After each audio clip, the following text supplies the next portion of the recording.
Nazlie, welcome. Thank you so much for being here.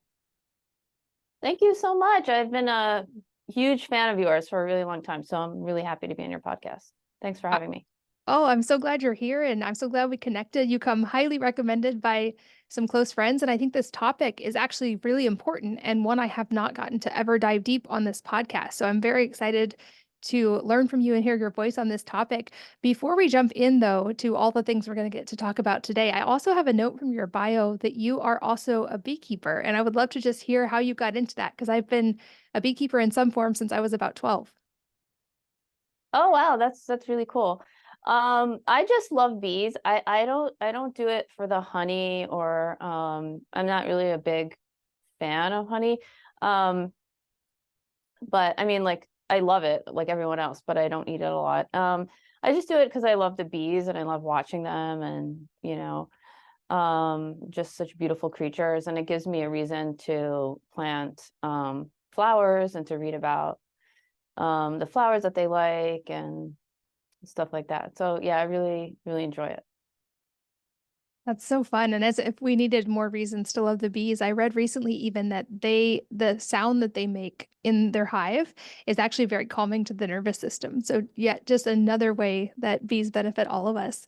But I'm most excited to learn from you today on, like I said, some topics I haven't gotten to cover on here before. And I think for background and to establish some basis before we jump into the detail part of the conversation about root causes and about better solutions, I think it would be helpful to establish what sort of the problems that we're facing to begin with. And specifically with you, in the case of when it comes to a lot of the existing over-the-counter medications and the solutions that are widely available in stores. So I know that's a broad topic, but to jump in, can you just kind of walk us through what some of the problems are with a lot of these medications that have become so ubiquitous that we might have never thought to question them?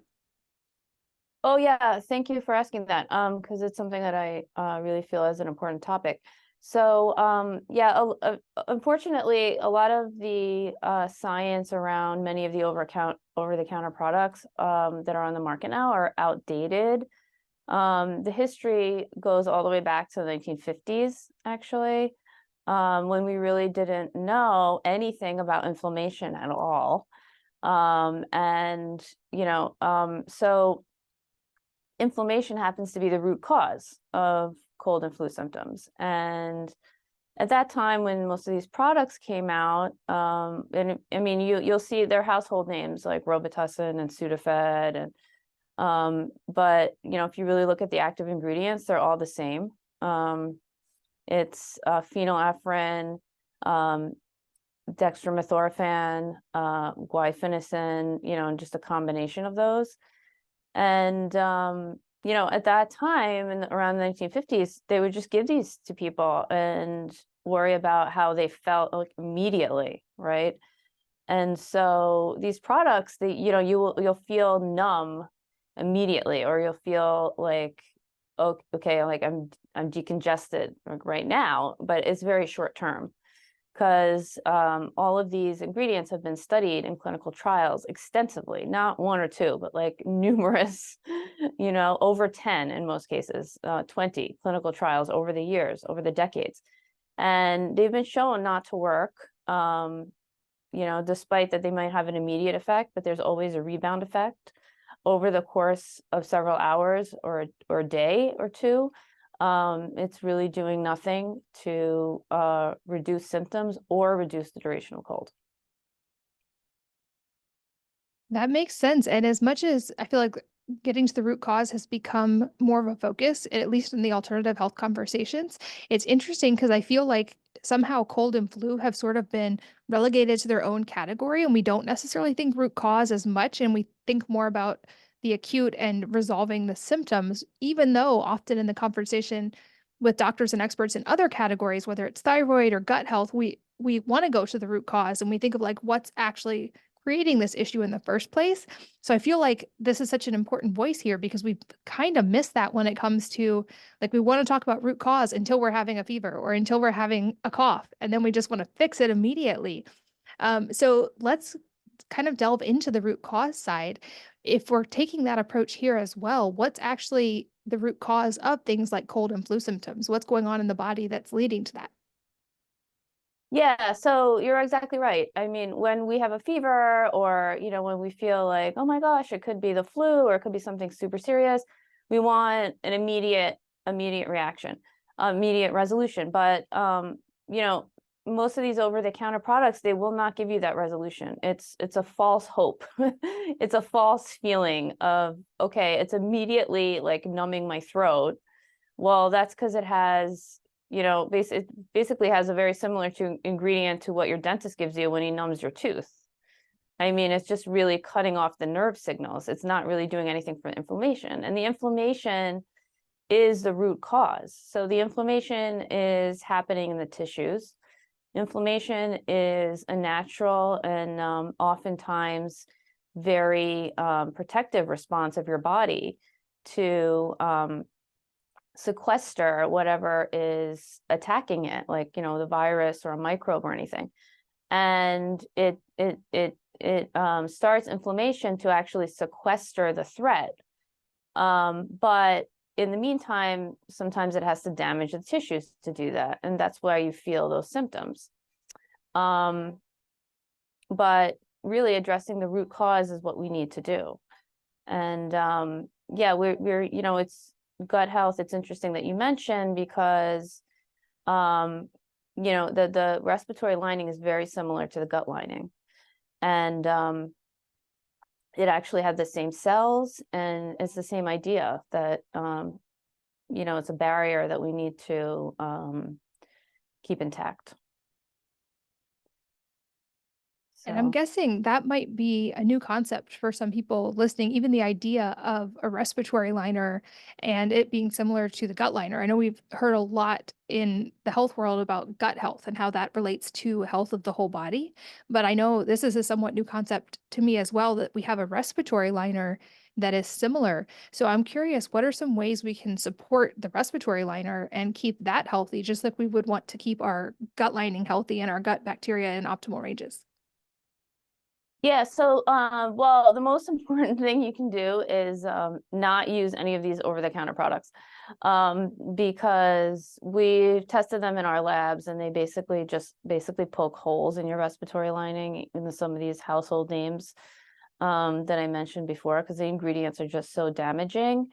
And we've never had the tools to look at them before, but we have these tools now where we can grow tissues in the laboratory, whole tissues, instead of just studying cells.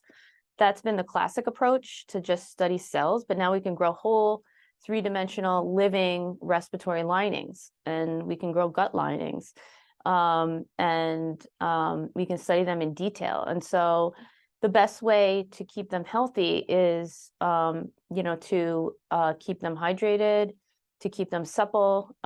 Think of it like your skin, because they're also very similar to your skin. Hydration is key. Antioxidants, sleep, anything that's really healthy and good for your skin and keeps you vibrant and looking good is really going to also keep your respiratory lining healthy. And whenever you feel a little dryness or irritation, we recommend taking notice of that and like drink water, or we have an immunity line of products that's a supplement. It's categorized as a supplement, and you can take it every day. Comes in a throat spray and a lozenge, which also reminds me, avoid sugar. Yet another reason to avoid sugar. And do not take any lozenges that have sugar in them, because sugar is very drying. It absorbs water, it attracts water to itself. And so if you like suck on a lozenge because you're feeling a little sick, that's actually going to dry out your respiratory lining in your throat and make you ironically more prone to getting sick. So yeah, so avoid sugar, hydrate, in the winter, humidify, just keep things flowing and moist and soft and healthy. And I've talked about this from a root cause perspective in other areas, but I often say, we think of symptoms as the bad thing or the thing to eliminate. But I think a powerful reframe there is actually that symptoms are messengers and in some ways a huge gift because they're actually our body speaking directly to us about either what it needs or something that it needs to not have that we're giving it. And so I think if we reframe that, it gives us a different understanding of our body. And I would guess the same with colds and flu. The symptoms themselves are, of course, not the problem. They're actually a healing response that the body is mounting, like you explained.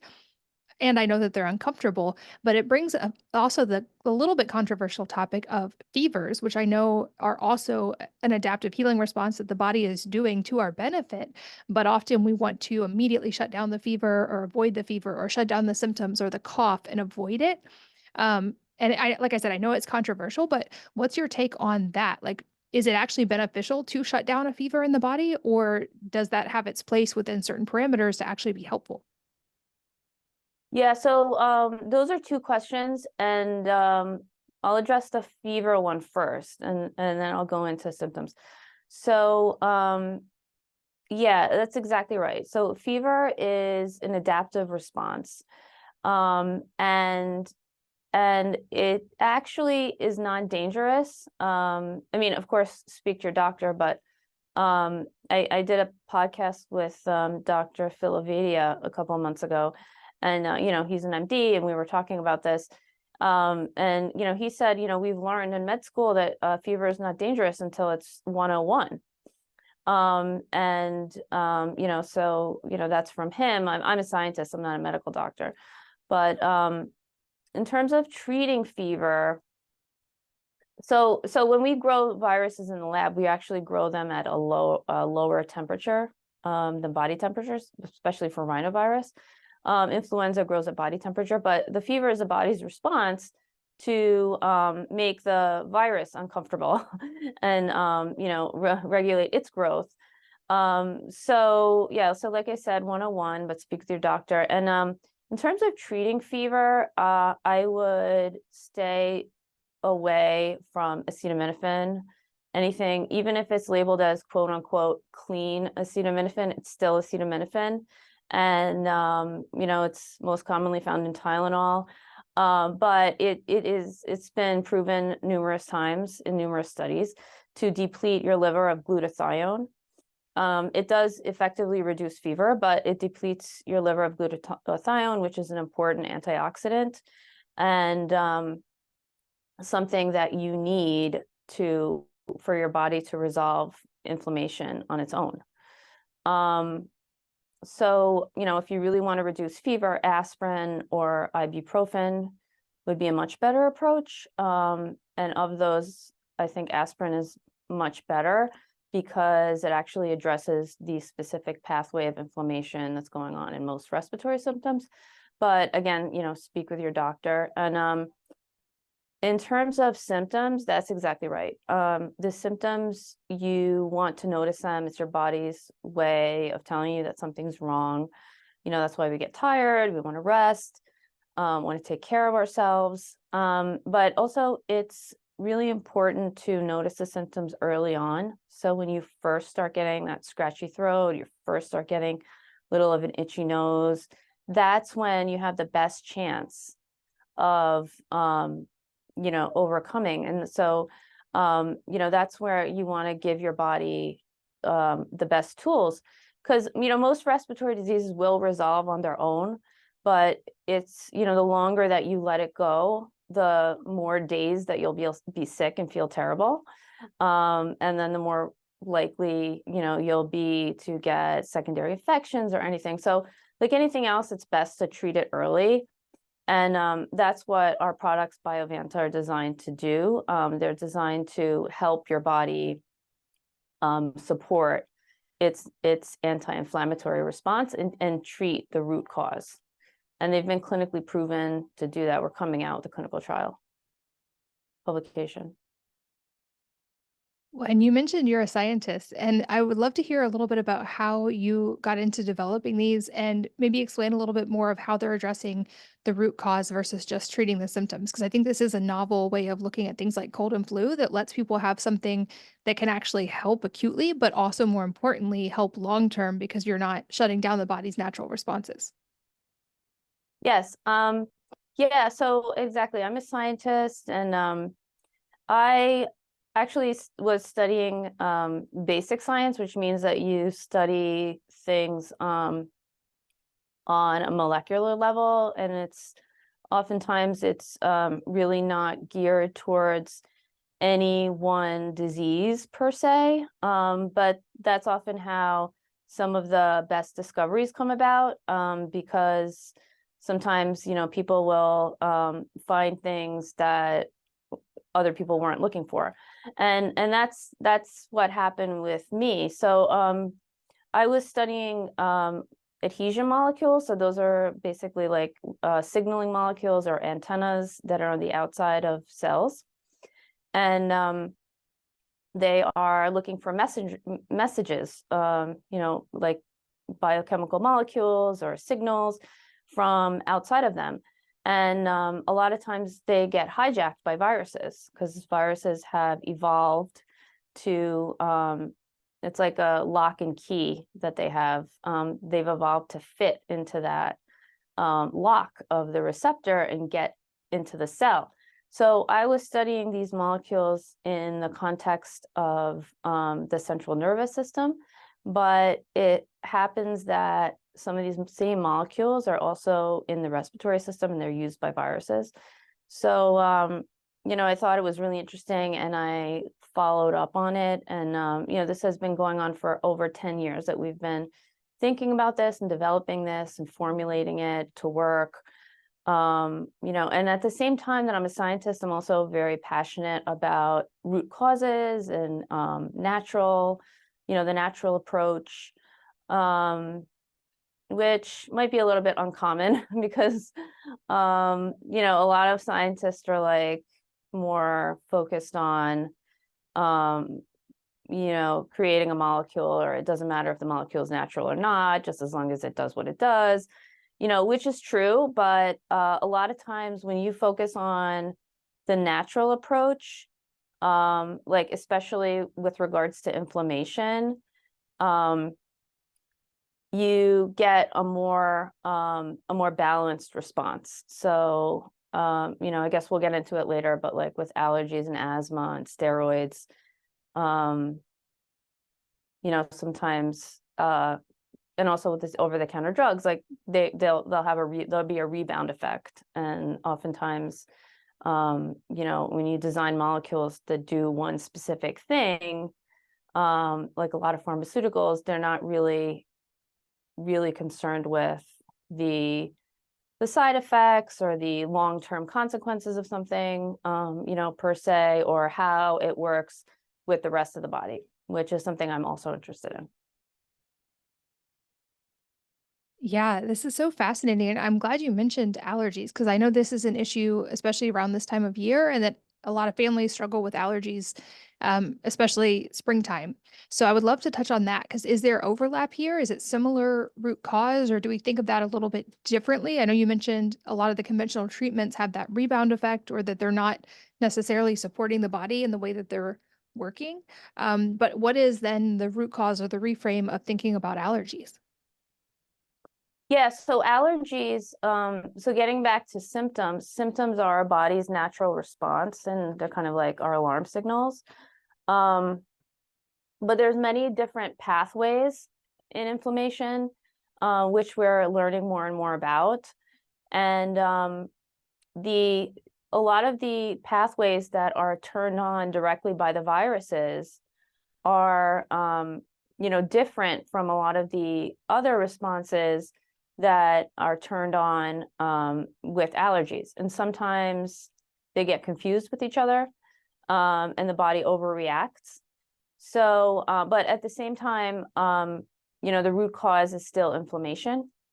And the problem with allergies is that a lot of the medications that are prescribed or recommended, even some over the counter, are steroids. And what they do is steroids just basically blunt everything. So they blunt every type of inflammatory response, even the good ones. And it's a very intricate, complicated system where there's many pathways involved and they talk to each other. So you can't just shut everything down, because some of the pathways, the beneficial pathways, are also shut down. And those are what you need to signal your body to repair. So, like getting back to the cold and flu symptoms, the first symptoms, like once you start feeling those first symptoms, that's when your body wants to start turning on the repair pathways. And that's why we formulated Biovanta, to help your body do that. And a lot of the other products, the over-the-counter products, are actually going to get in the way of those repair pathways, because they're creating more damage to the respiratory lining. So it's the same, unfortunately, with a lot of these allergy medications. People that it's known, there are many scientific papers that people that take medicine for allergy, especially steroids, are more prone to getting sick, because those first signaling pathways for inflammation and the body's response are all shut down. That makes sense. And I know you said with what you guys developed, you're not blunting those natural processes. And I do want to make sure we talk specifically about Biovanta. But before we do, are there any other things, especially for the moms listening, that we can know sort of preventatively, like ahead of the time, to support the body and the root cause, especially when it comes to allergies? Like I know I've talked about how diet can come into play there, for instance, or our lifestyle habits, or the things that we're interacting with in our environment. But are there steps we can take within our households to preemptively support the body and help with the allergy equation? Oh, yes. So I'm sure a lot of your listeners already know this, but don't be scared about letting your kid get dirty, because the hygiene hypothesis. So along the lines of the different pathways, there are different response pathways that our body has towards different types of microbes. And that if you're more exposed, so the microbes that you come in contact with,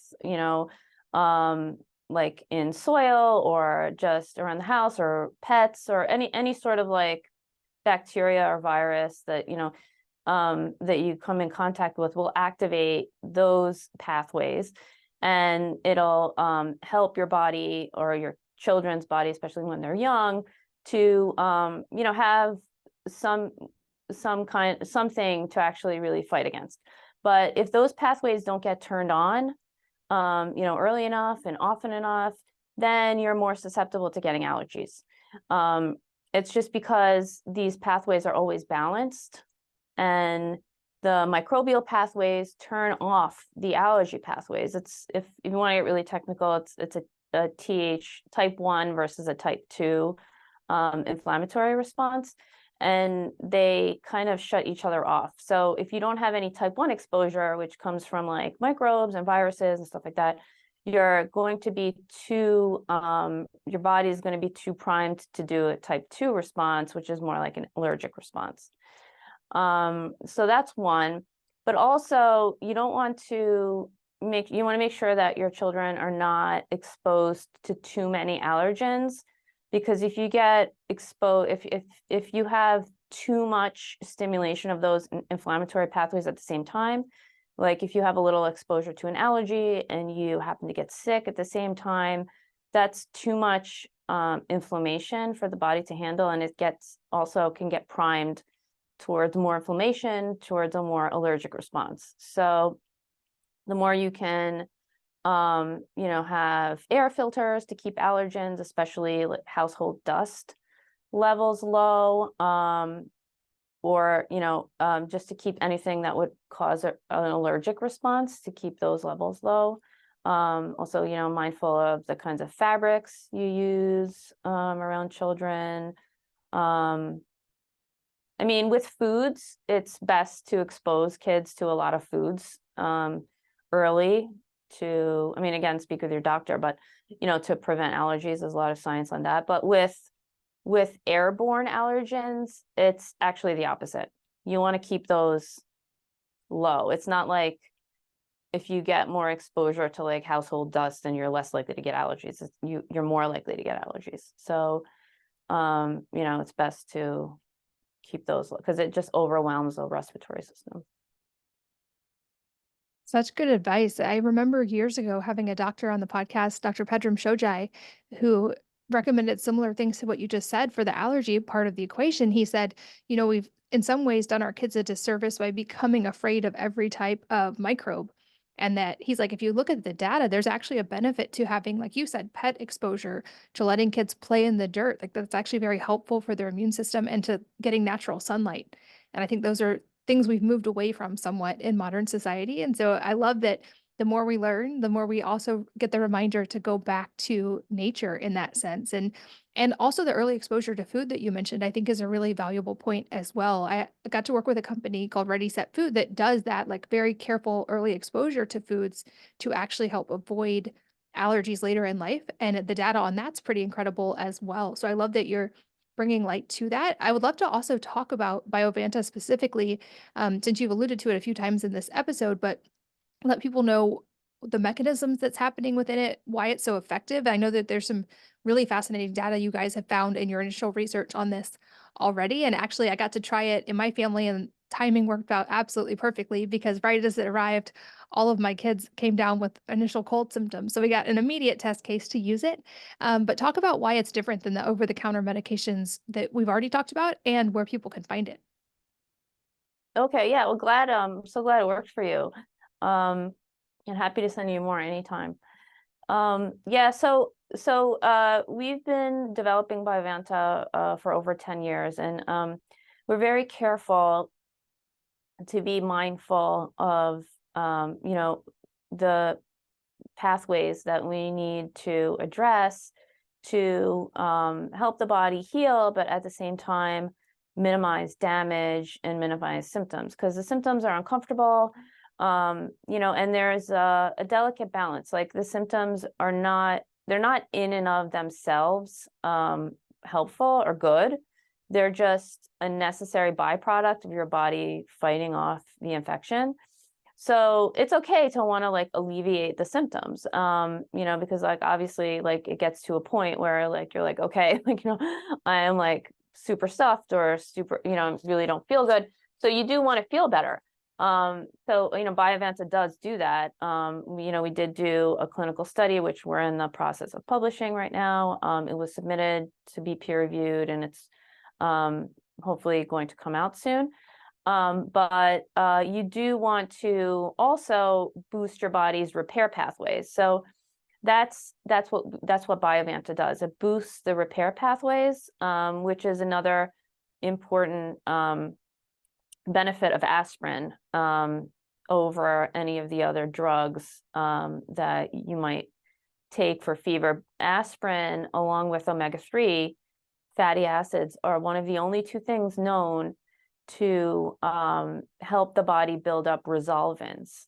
And also glutathione, which is made by the body in the liver, which again, Tylenol depletes. So all of these things boost resolvins, and resolvins are really important for helping your body heal. So they're turned on, by the inflammation, but they're, and some people are more, turn them on more strongly than others, and, they get better faster. So, yeah, so those resolvins are key, and aspirin is one of the few things that are known to help with that. Yeah, and I feel like people may not know that. I didn't know that about aspirin until I started researching you. I do know that people have used it in other use cases for other physiological things as well, especially like low dose aspirin. I even know athletes who have used that very selectively.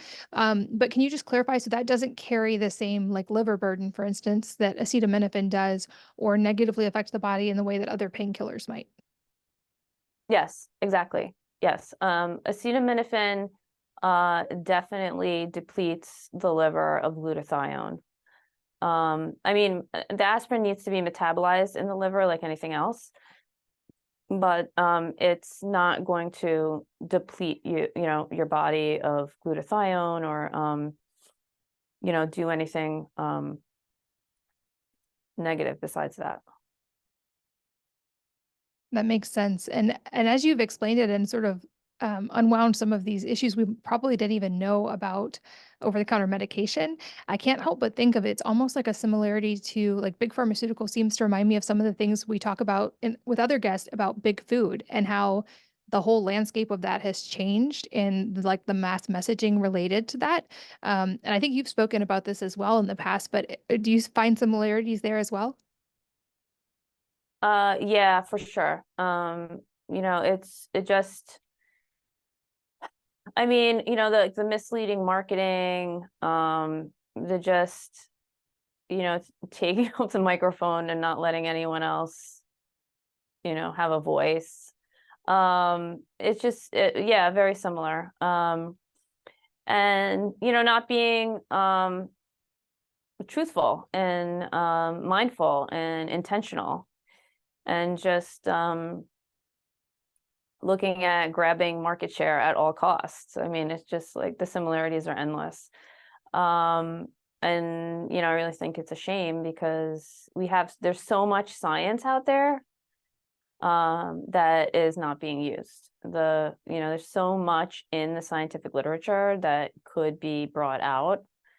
Even Biovanta, like we didn't invent, everything. We just kind of put it together. And so, I just feel like, I hope that there's a chance for other companies to be able to do that in health, in food, in the environment. It would be just a much better world. And as we get close to wrapping up, where can people get Biovanta to try it, especially as we are in cold and flu season and allergy season, and all of these things are so prominent right now? Yeah, so our website is a great place, biovanta.com. We are on Instagram, Facebook, and you can find us on Amazon. We're also in Publix, almost, I think, 700 or 800 locations. They have a total of a little over 1,000, so not in every, but in most Publix. We're also in CVS, select locations, but many of them. We have a where to buy on our website where you can put in your zip code and find out if it's at your neighborhood CVS. And we're also expanding into independent pharmacies and others as well. We're also at Mother's Market, but it's best to go to our website because we handle the shipping there and we make sure we're always stocked up. Awesome. Well, I will link to that in the show notes, but this has been such a fascinating conversation about the root cause of cold and flu and a better way to approach it. And I'm so grateful for your time today. I know I learned a lot. Thank you so much for being here. Thank you so much. And thank you, as always, for listening and sharing your most valuable resources, your time, your energy, and your attention with us today. We're both so grateful that you did. And I hope that you will join me again on the next episode of the Wellness Mama podcast.